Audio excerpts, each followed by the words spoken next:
In northern Mali, the country is divided de facto into two.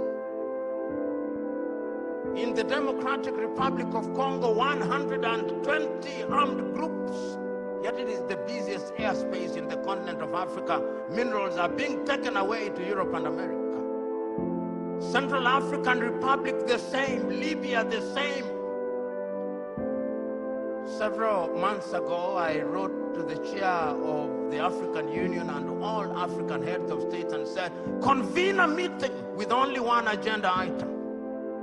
What can we do to save Africa from this slide? Only 4 replied.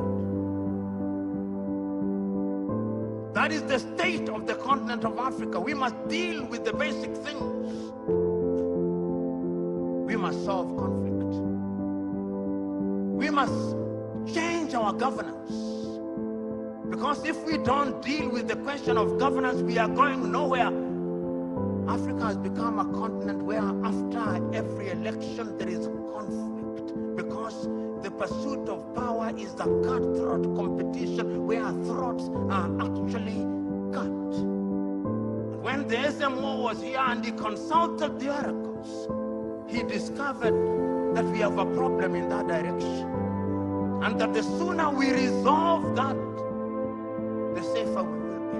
Africa can rise and Africa will rise, but it's not going to rise by prayer and fasting. We must pray and fast, but it will not happen, because the last time I checked, even those of you are believers, when Abraham was taken from Ur of the Chaldeans and given Canaan, it was not on a silver platter. He had to fight the Canaanites. He had to fight the Philistines. That is the nature of divine instruction. Go ye and subdue the world by the sweat of thy brow. The kitchen where they make manna was closed. Manna will no longer come, because you must now make your manna. And it is our duty, therefore, as Africans, to begin to rethink the younger generation. You know, there is a saying in Chichewa in Malawi that more precious than our children are our children's children.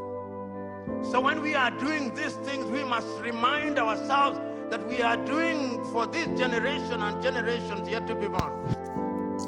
This has been our problem as a continent. Africa has leaders who are very dishonorable to the people. They steal billions of dollars from their people and then save it in their offshore account.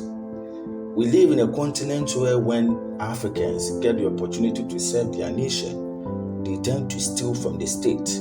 They tend to be influenced by greed and the desire to amass wealth within the shortest possible time.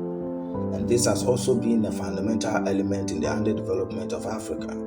Sometimes we tend to be hypocrites. We decide to overlook some of these things and push all the blames on the politicians. We as people are also part of the problem. We need to face the reality as Africans. We need to serve our nation and do away with corruption, and do away with dishonesty, and do away with lies.